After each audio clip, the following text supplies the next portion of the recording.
No. Okay. Yeah, I just started recording. So Okay. I'm sure. Can you guys all see my screen? Yeah. Yep. Okay. All right, guys. Welcome to finance workshop. So this is workshop 5. You guys are almost there. You guys have a great weekend and blah blah blah, whatever. Let's get started. So this workshop covers basic introduction to what startups can or usually do in the starting phase, as a fundraising or some whatever knowledge you guys that's useful to know, and then how to make use of university community. Obviously, you got to take advantage of that, and then activity to prep you guys for fundraising described in this workshop, and some case studies.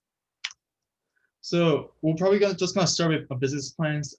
We won't gonna explain this in details because it's just way too general, but it's something good to have back in your minds because like it's really basics of backbones of everything, and then it's pretty relevant. Yeah. So when it comes to business plans, there are really two main different ones that businesses and companies use. So we have the traditional business model, and basically this model is typically for bigger, more established organizations and companies.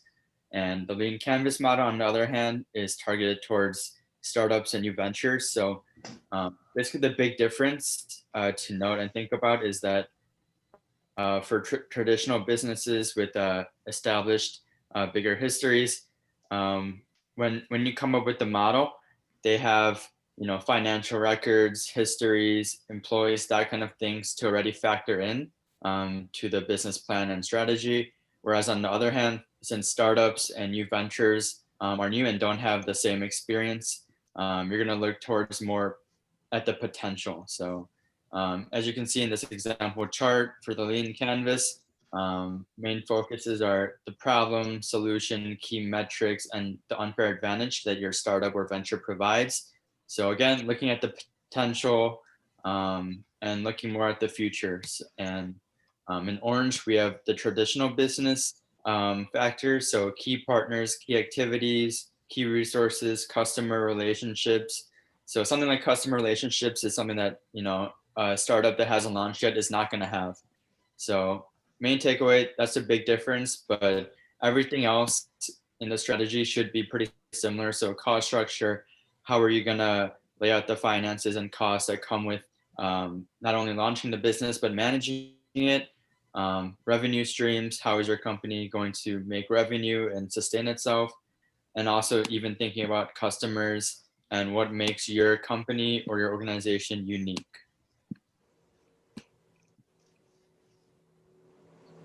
And then not going to go too deep into this, but for the traditional business plan, like I mentioned, it's going to be more lengthy and more detailed because there are more analytics and details that you have at your hand to put in. And then you technically could use this for your startup or nonprofit, but we would recommend that you start off using the lean canvas. And then not going to go too deep into it, but there's things like executive summary, industry and market analysis, your financial projections, as well as your financial history, and other organization and management details, such as your company's background, its past performances, and also how you expect it to perform in the future.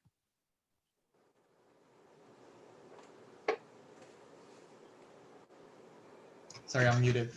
So again, I'm not gonna go too much in detail about lean startup format, but this is more of a simplified version of traditional business format. Traditional business model, it can get really lengthy. Some of them are a couple pages long. Lean startup format, the key for this is that in a one-page canvas type of format, you're supposed to present your startup strategies and then like formattings and stuff at a glance. So it's really simple. You can take a look at it for a couple seconds or a minute, and then figure out where this company is going and all the details. So these key points are something that's typically included in lean startup format. You guys can take a look at this, and then if you guys want some documentation, definitely contact us. let me just show you an example of it. I have my own for my own startup. So this is kind of incomplete version, but like, sorry, my computer's lagging. So it is incomplete, but it's not really incomplete, but it's like something I wrote really like at a second. So it kind of looks like this. Canvas format is really simple. Addresses like key roles, milestones, all those identity problems. It's just really simple, basic level of your company introduction with some visions. So that's that. And then next, we'll present fundraising methods, and then so there's a lot of fundraising methods. Obviously, like some methods are something that actual startups do in the industry. For example, applying and getting investment from venture capitals, angel investors, and all those stuff you've probably heard of. And then for us, because we're a university student in a university community, we're going to make use of our own community, such as planning fundraising events and school resources. These are obviously something that startups out there in the industry cannot do, but because we're in university, we can, why not take advantage and then like, yeah, use it. So let's start with crowdfunding. You guys probably all heard of this. It's pretty popular now. And then I would say this is like low cost and then maybe high return fundraising method. You do have to put in a lot of work on it, but there's nothing to lose from this. So yeah, so it's something you can start as long as you have detailed plan. Some details about this is that research is really important for this. Most of successful campaigns, they do average of 11 days of researches before starting their own crowdfunding campaign. So basically doing research of your own market, obviously market research and stuff, and then doing the research of about your own company, and then planning on your own company, drafting the business model can be helpful.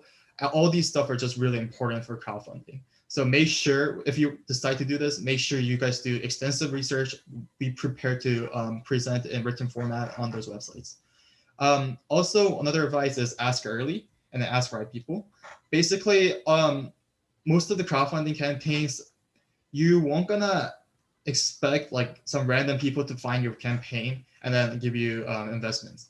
You have to ask people, right people in really early stage, because it turns out statistically, most of these successful campaigns, when fundraise most of their money in the early stages of their crowdfunding campaigns.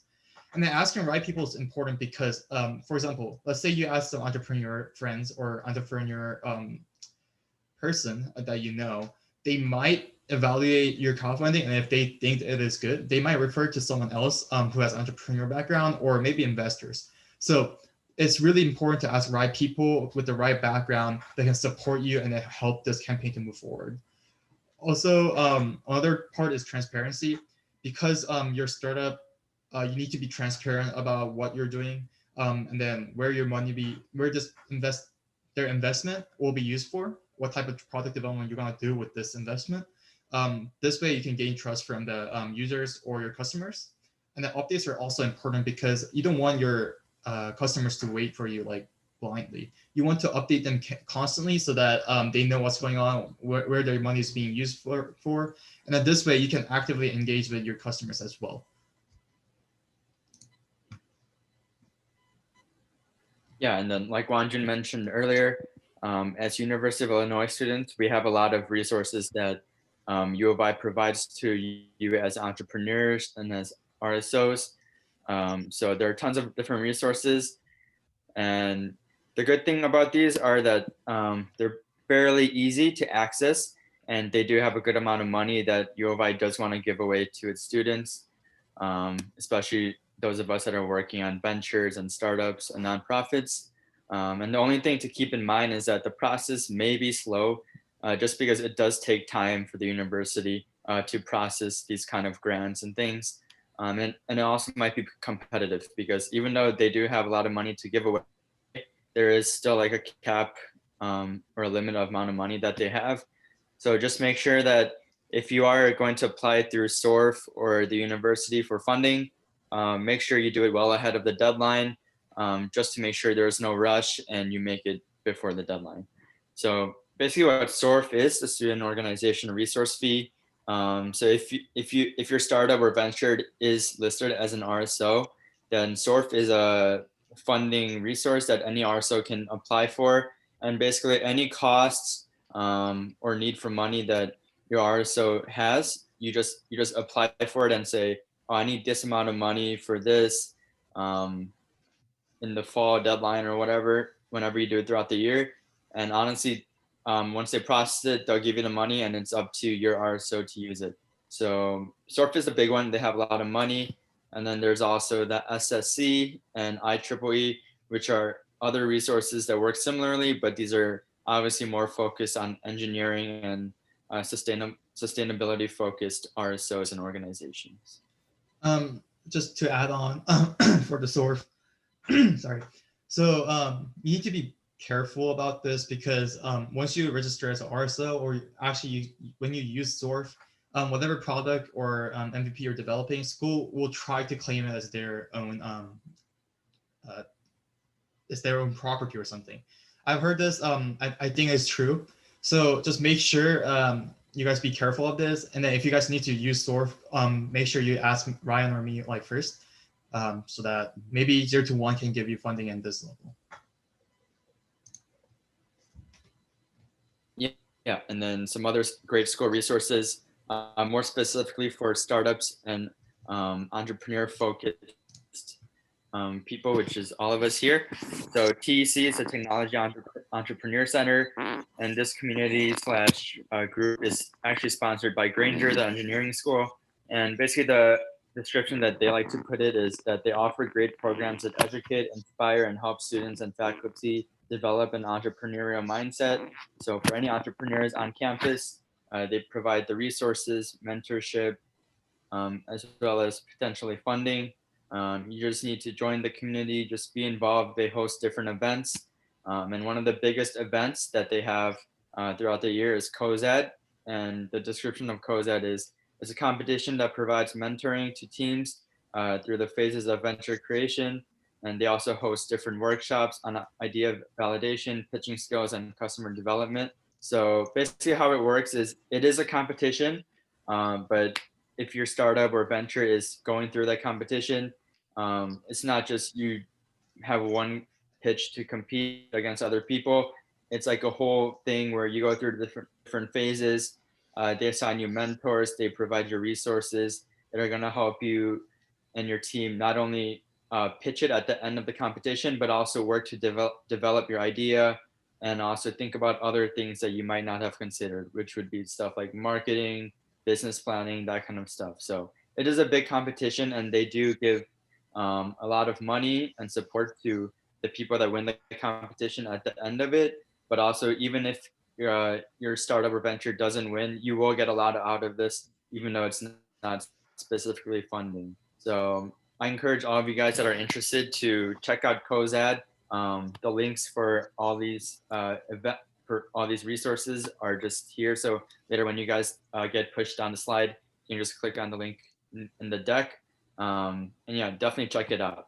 And then on campus, there's also the iVenture Accelerator. And then this is going to be an accelerator that helps your startup or venture, pretty much the same thing, provides your resources, potentially funding, mentorship. And the iVenture Accelerator is actually sponsored by Geese, the business school.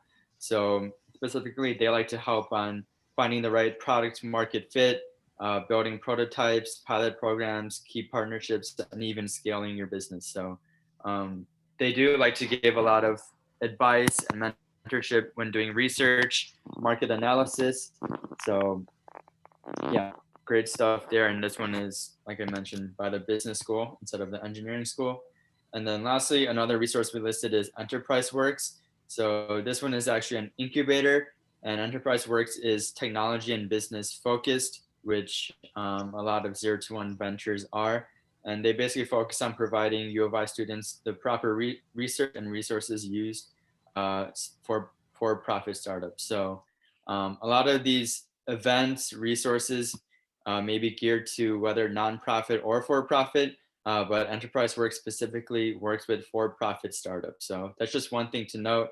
And yeah, these are all great resources. And like I said, funding is obviously something that we're all looking for, but something that I personally find really valuable for these resources, aside from funding, is going to be the mentorship and the network.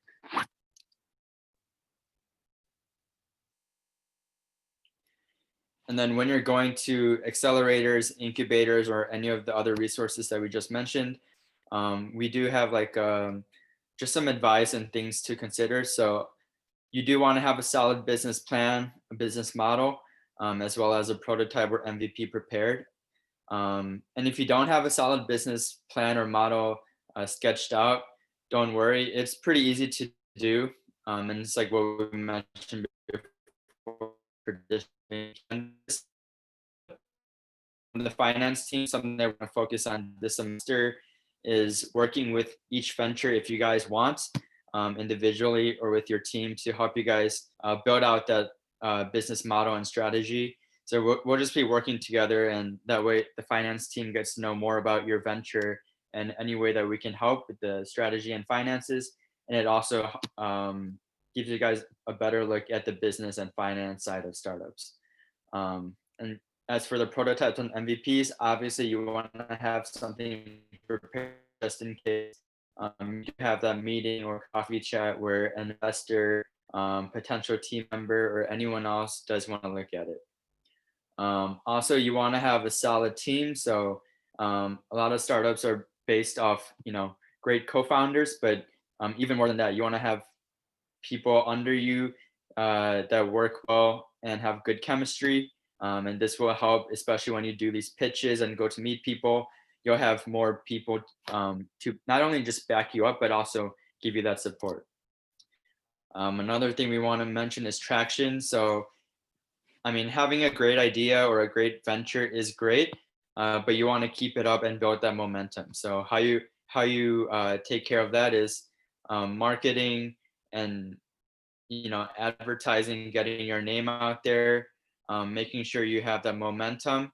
And a great way to do this is through having a marketing team. So once again, I'm sure that Zero2One's marketing team would love to help. But also, if you have your own venture, maybe you can start thinking of finding people that are majoring in marketing or have that marketing and advertising experience, business experience, to help your team out, and that would definitely be a great addition to your teams.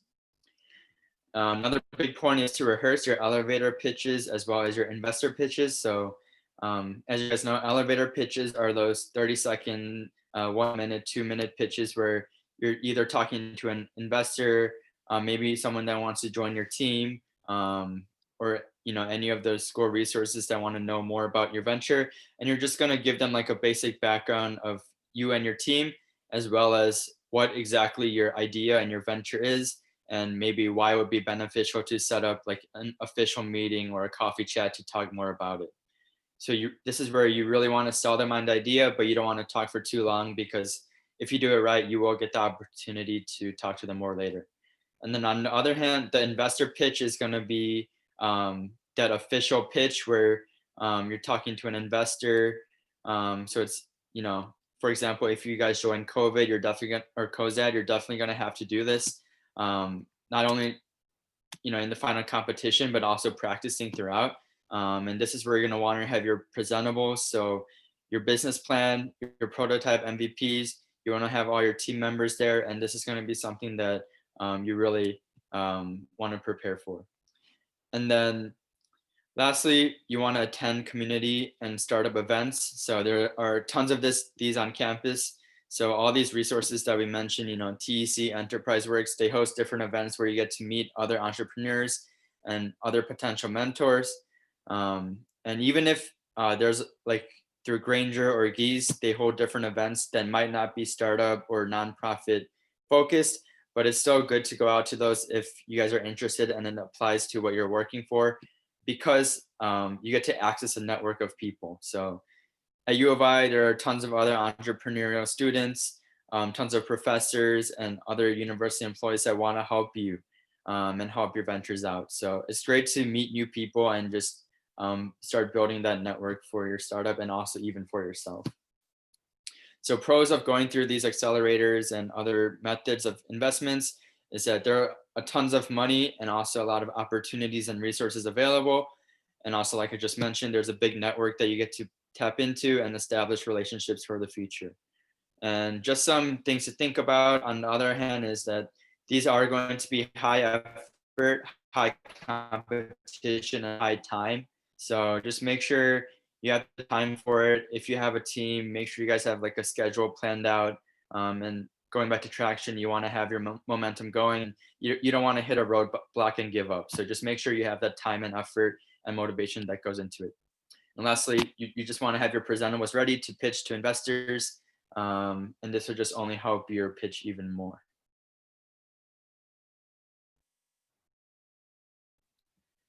So yeah, next, company grants. So a lot of companies, organizations, and even nonprofit organizations give grants to startups, student organizations, and nonprofits. So I mean, that's like the big ones that they like to give to. So basically, two things: they love to give to startups and nonprofits, and they also like to give grants to student organizations and student-led projects. And basically, that applies to everything that all the ventures in Zero2One, because they're all student led by us.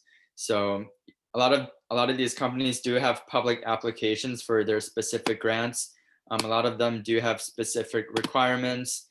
For example, some might be only for technology-based nonprofits, and others might be only for students that fall under certain diversity requirements. But it's good to just look around, and even if these companies don't have public applications for grants on their websites, or if you can't find any, um, honestly, I would just recommend emailing or messaging someone on LinkedIn that works for that company and might give you insight about any grants that aren't public or listed that you can't find on the internet. So again, when we push out these slides later, you guys can click these links, and they're basically just a long list of different grants that you guys can apply for, and just look through to see if any of them apply to you. And then next, we'll be going through venture capitalists and angel investors.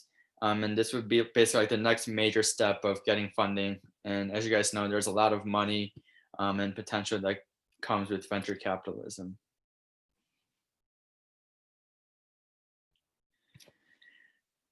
And so there are basically some main stages when it comes to venture capitalism and angel investors. And basically, there's pre-seed, and pre-seed is going to be when you have like your business model, your prototypes, all those things prepared, but you might not have launched. So it's basically near the end of the preparation stage, and this is where you're gonna get started raking in some money as well as some resources. But what's known as stage one, also known as Series A, is when you start to actually approach these venture capitalists and angel investors seriously. And at this point, you should have those solid ideas and MVPs down, have a product that people can look at, and you're basically showing that this is a real product. It's going to work in the real market, and this is what's going to bring in the funding and the interest from these venture capitalists. Stage two, also known as Series B, is when you have a proven business model. So after your company launches, there is success, there's traction, and at this point, it's important to keep up that traction and momentum, like we mentioned before. So this is where you're going to need a more significant boost of funding and a burst of capital. So yeah, it's just the next stage. And at this point, everything is pretty solid. But in order to take the next step, you're gonna need more money. Series C, also known as stage 3, is where you're gonna want funding to diversify products or expand towards international markets. So at this stage, obviously, your startup or your company is pretty much established, maybe even widely known. And if you just want to diversify your products in terms of what they do, what you have, obviously you need a lot of funding for this, as well as if you want to expand to other schools, other states, and even internationally. This is where a lot of money comes in. And the last stage we wanted to mention is mezzanine funding. So this is basically done through debt and equity financing and can be structured through debt or preferred stocks. So this is where you're going to give out stocks and shares to different banks and shareholders that will give you a lot of money for those shares. And we'll go more into equity later, but just something I wanted to mention now is that they can either finance you directly through equity, so through that giving you that money and cash flow directly, or through debt. So they give you you're basically they owe you. So it's basically debt, and that's how you're gonna finance the shares.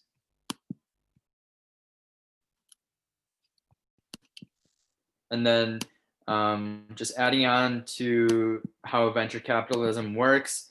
So as you guys can see in this graphic, so there's a lot of different players that are in this venture capital game, as you can call it. So obviously there's the entrepreneurs, and they're the ones with the ideas, and they really need the funding. And then venture capitalists are the ones that are going to be directly investing into your startup or your venture because they're totally sold on your idea, your potential, as well as how the market is playing out towards your favor. And then how venture capitalists get money is through investment bankers. So investment banking, a big part of it is mergers and acquisitions. So investment bankers, a big part of their job is to help companies get sold, buy companies, all that kind of stuff. So they do pay and give money to venture capitalists. Yeah, and they kind of facilitate that process of getting companies sold. And how investment bankers raise money to give to venture capitalists and buy companies is through public markets or corporations. They bring in angel investors as well as other companies and corporations that want to invest in the potential of your startup. So there's a lot of big finance people that can potentially get in the game of your startup later on in the future, as well as private investors on the other hand as well. Okay. Before we move on to our next section, I want to explain a little bit about incubators and accelerators.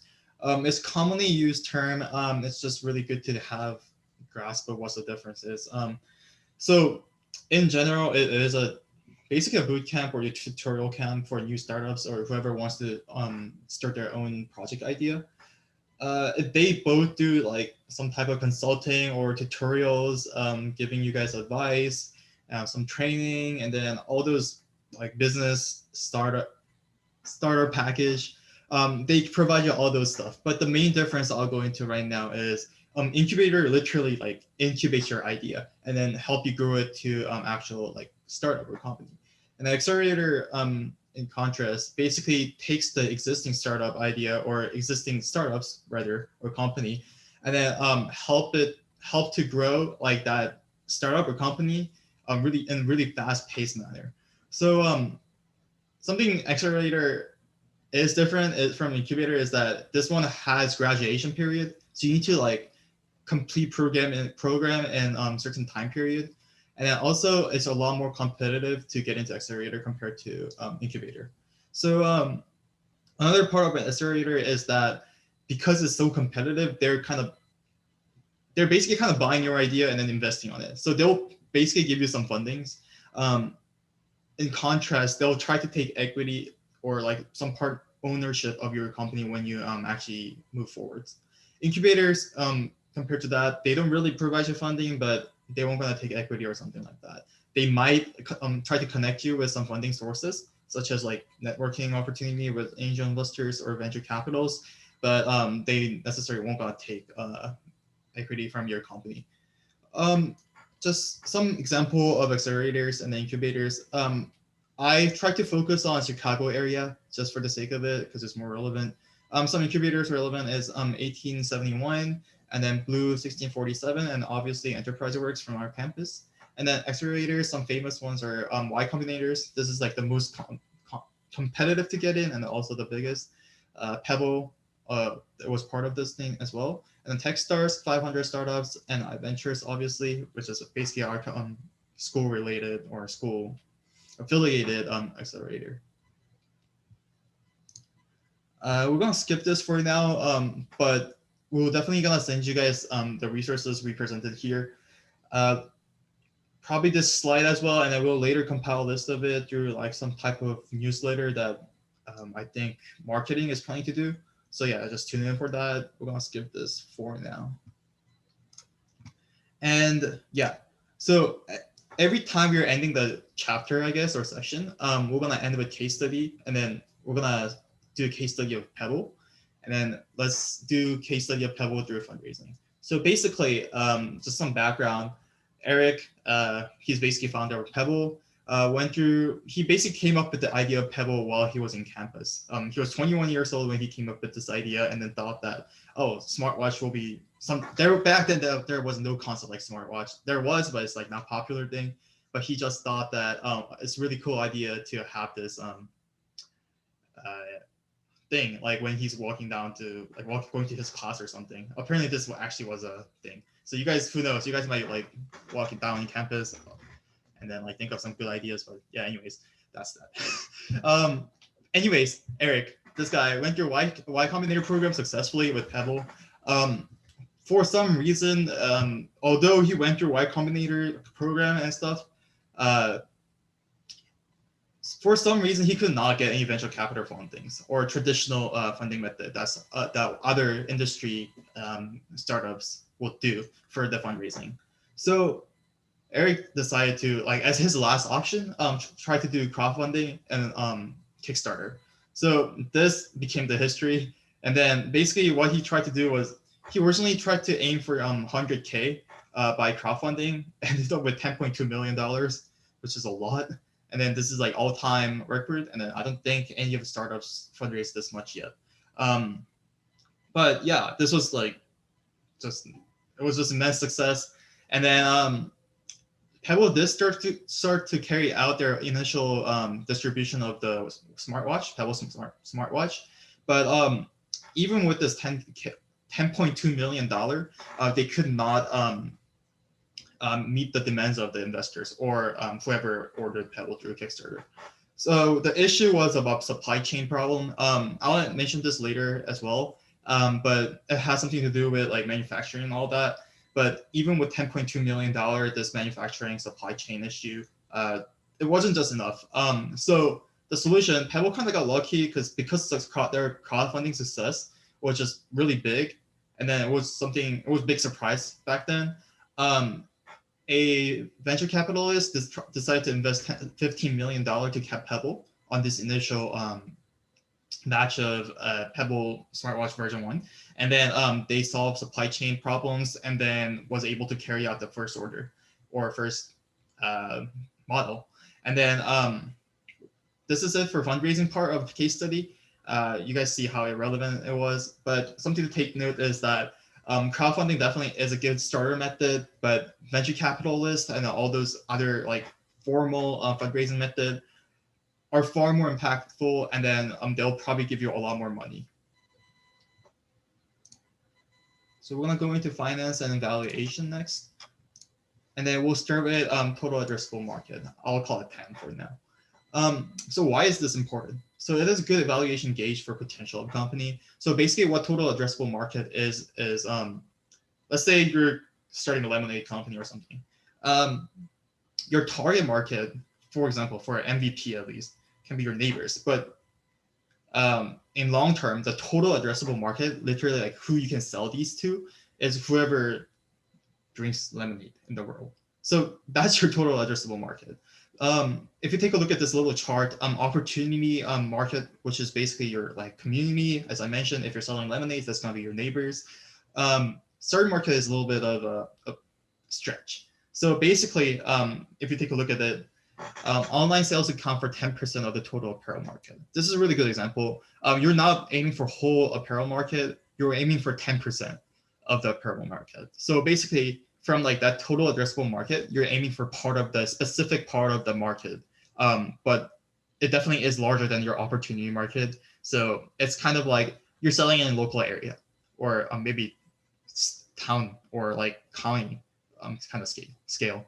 And then total addressable market is kind of out of your control. It's basically like the whole capacity of market for your business. So yeah, so how to calculate this? There's a lot of methods. For example, like I presented three right there: top down, bottom up, and value theory. I won't gonna go too much into value theory because it's just kind of complex. It's kind of in like dark art of like bottom up formula. But first up, I'll just start with top down method. Um, how you how this works is you basically take data from in the public researches and the reports. Obviously, you need to do extensive research for this, but you gain all these statistical results and then kind of try to apply to your situation. For example, like you're gonna pitch something like, according to this source, this is like this how much this market is worth by like let's say 2022, and then because like we can serve like this much market, this is how much money we're like objected or expected to earn. So as you kind of, I don't know if this was a good example, but it sounds really optimistic. That's a problem. It's just way too optimistic, and it doesn't like contribute to some other factors that can change your sellings. So this is really simple. The pros of this is it's simple and concise.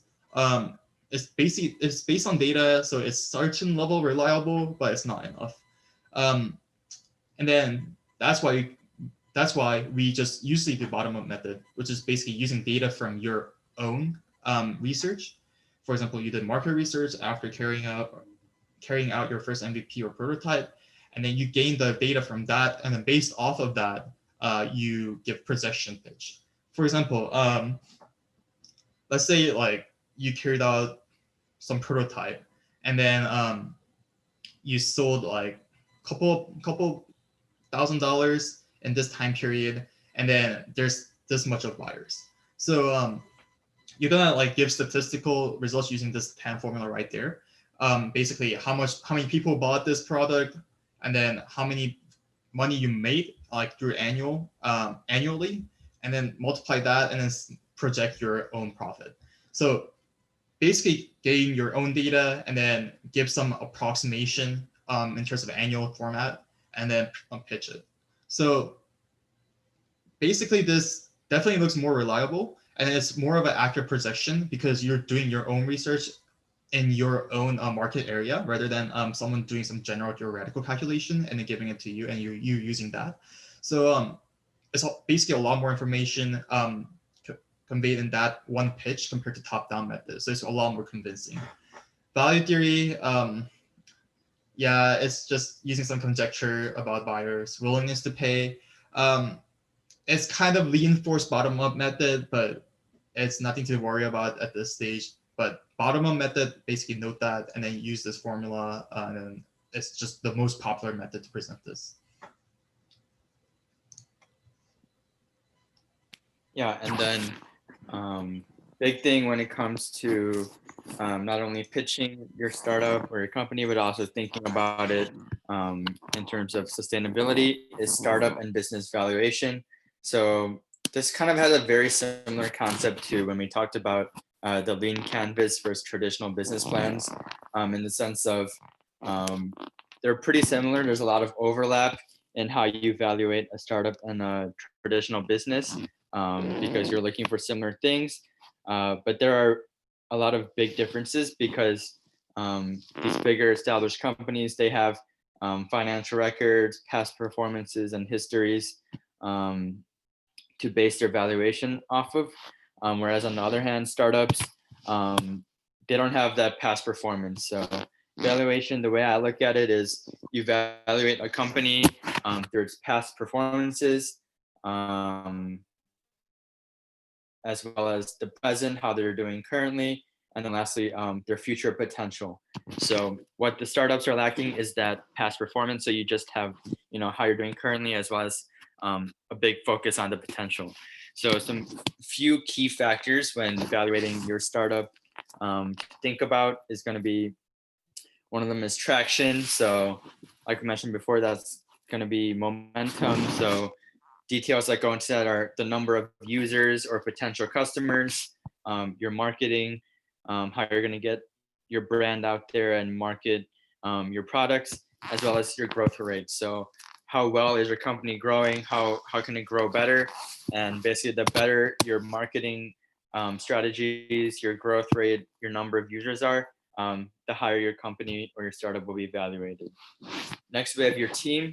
So this is just based off who is on your team. So you and your co-founders and any team members working with you guys. Basically their experiences. So like what kind of skills and values do they have to make this startup work potentially, as well as your team's commitment. So how committed are they? Are they working full-time, part-time? Do you have any contractors? As well as diversity. So when we talk about diversity, basically talking about diversity in background. So is your team all tech people? Or is it, a solid mix of tech, business background, marketing background, engineering? So obviously this depends on what your startup or your product is, but just having that diversity and the mix between tech and business experience is going to help a lot, rather than just having people that know how to address the tech part. Another key factor are your prototypes and your MVP. So obviously this is going to be like the face of your valuation.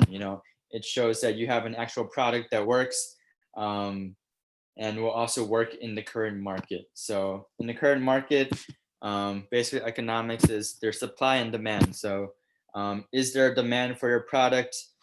Is there a demand right now in the market, but also is there a demand in the future? And also is your product and your startup able to supply these demands and work with the market? And the last thing to consider for your startup and how it's going to be evaluated is high margin. So obviously it's great if your product does have a way to make money, to make revenue, but you do want to make money, because even if it's a great product, if the cost of making it is too much where you're not going to be able to make a lot of profit or even profit at all, there's kind of no point in sustaining the business then, right? So you just want to make sure you calculate your costs, what's going to go into the manufacturing, paying your employees, all that kind of stuff, and then figuring out the right margins to sell your product for in order to make profit. So going a little bit more into costs here. So we have the pre-opening or the pre-launch costs. So before your startup launches, some different costs that might go into it are working on your business plan, your strategy, research expenses, and research can be anything from industry analysis to market research, like surveys, that kind of stuff, marketing, and expenses for technology and human capital. Your product or your startup isn't launched, there are going to be a lot of costs to get to that point, because there are a lot of different factors.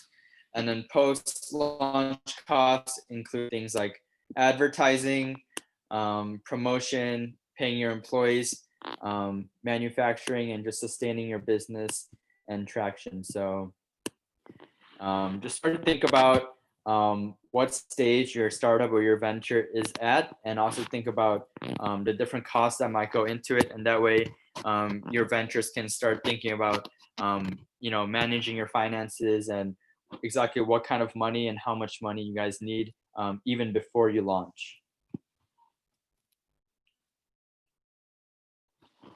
And next we're going to go a little bit more into equity. So basically how equity works, I mentioned it a little bit before, but it's basically all through stocks and shares. So stock grants are ownership of stock representing share of the company. Stock options are options to buy or sell your company's stock at a specific price and at a specific date from investors. And then stock warrants, on the other hand, are options to buy or sell your company's stock at a specific price from the company. So main thing that I'd like you guys to note from equity is equity does provide a lot of options in getting funding and also your company's growth. but there are also things that you have to give up. So when you're giving up these shares and stocks, you're essentially giving up ownership of your company.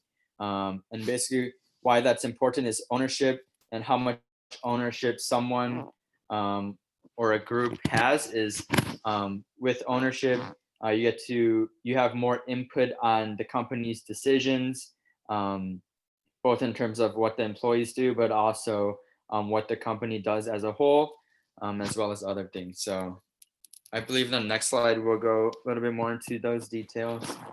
So yeah, so equity shares, there's a couple different factors that come with it. So right to control, equity shares give rights to shareholders to elect board directors of the company.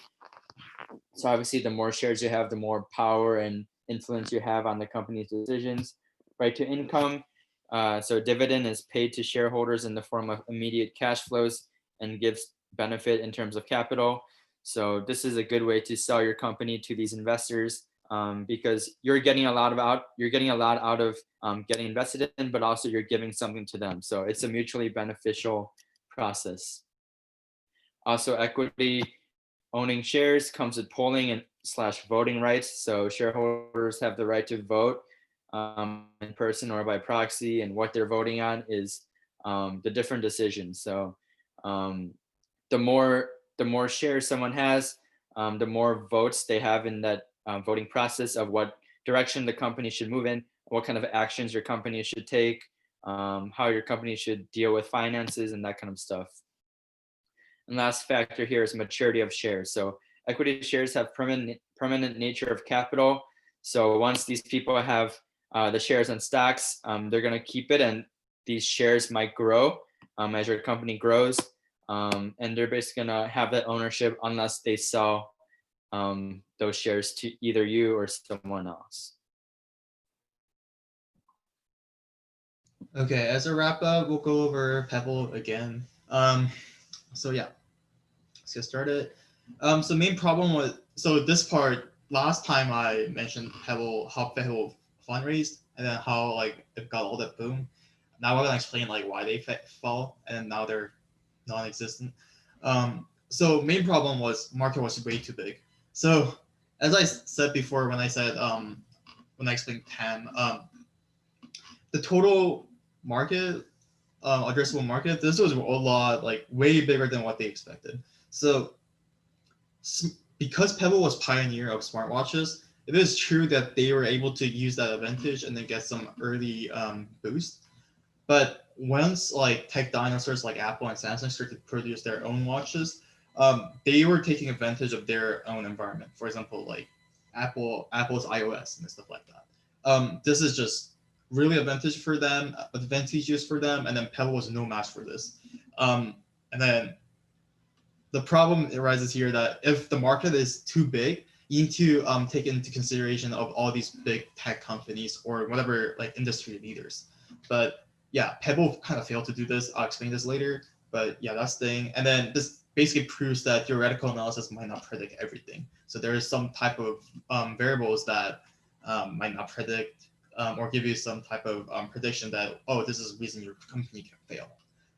So yeah, you need to take in consideration of that, and that's why research is so important. And then another major issue was supply chain. Again, this is just recurring theme for Pebble's fail. But because this is also nature of a hardware set startup, as someone who's doing hardware startup myself, I face this issue a lot. Once, if you want to make a like MVP or prototype, and also to develop that one MVP, you need to have a lot of money like going into R&D, and then also to produce one product, you need to spend a lot of money because you need to go through a trial and error. You won't gonna get that really like nice looking industrially designed product at once. You have to go through all this prototyping stage where your product looks ugly, but it's easier to debug and then stuff like that. So to reach that stage of producing your own product to market, you need to spend immense amount of money, and this all goes into supply chain and then like margin issues. Pebble was doing poor job of this. Their main methods of gaining fund was still crowdfunding. So Pebble did a really good job of marketing their product as, oh, it's startup like culture kind of thing. They're really transparent about everything.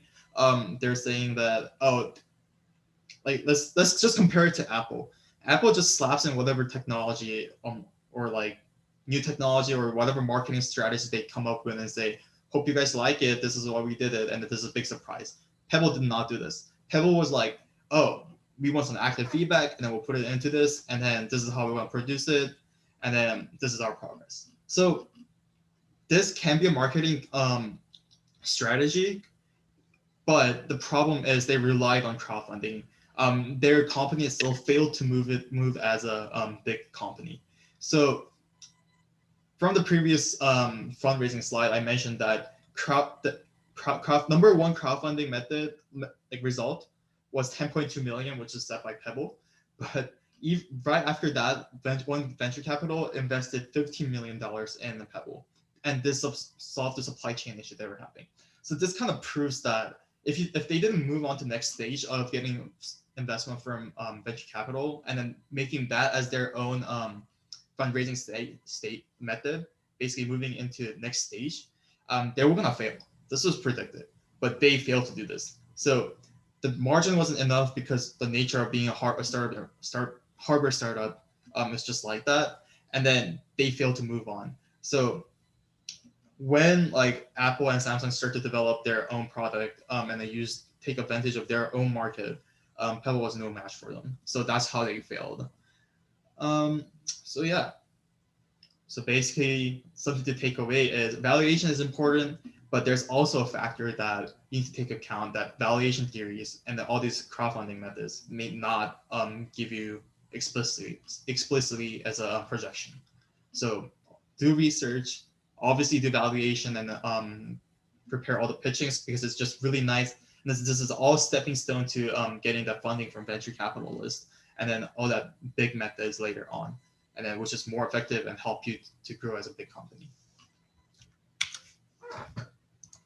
So that's it for us. And then what's the next step is that, so fill out the workshop feedback form.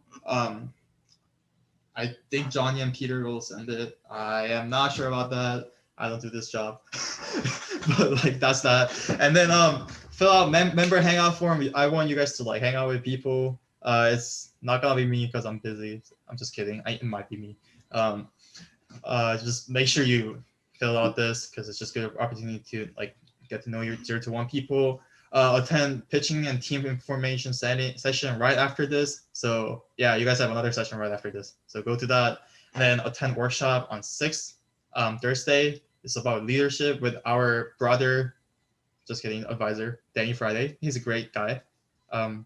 So yeah, it's gonna be really helpful. If you guys weren't there for our ignition meeting where our other advisor presented, but yeah, just make sure you attend this because it's gonna be really good activity.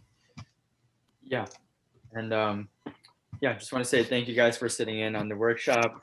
Obviously, if you guys have any questions right now, we'll stick around to answer any questions. But main thing we wanted you guys to take away from this workshop is just to provide you guys the different resources on campus as well as that other bigger organizations off campus provide.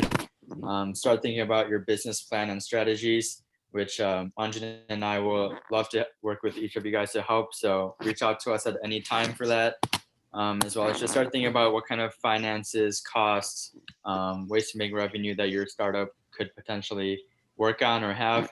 So yeah, just sort of think of these things because even though like the tech side and the product side of having a startup is, the fun part, having the finance side is what's going to keep your startup sustainable in the future. So thank you guys for coming. And yeah. And we'll definitely send out the slide list sometime later and then also compile a list of whatever resources later on. I don't know when that's going to be, but we'll probably do it in marketing. Marketing. And then tune into newsletters because it's going to be fun. Question. Here, you just answered cohort applicants that they want. Yeah, I had a question on like small business grants. I'm not exactly sure the specific name of them, but like I know the government sometimes hands out like small business grants. Do you guys like know more about that? Yeah, so similarly to the ones that private companies give out, at least from what I've seen, is that they also have like specific requirements. So a lot of government grants are more towards nonprofits. At least that's what I've seen. But yeah, they have these requirements, and but even more generally for like small business grants, you just have to apply, and same thing. You're gonna want to provide that information of who's working on your team, what you guys are doing, and you might even have to register as an official business. I'm not sure about that, but yeah, I can look more into that if you want. But yeah, that's what I know. Okay, thank you. Any other questions?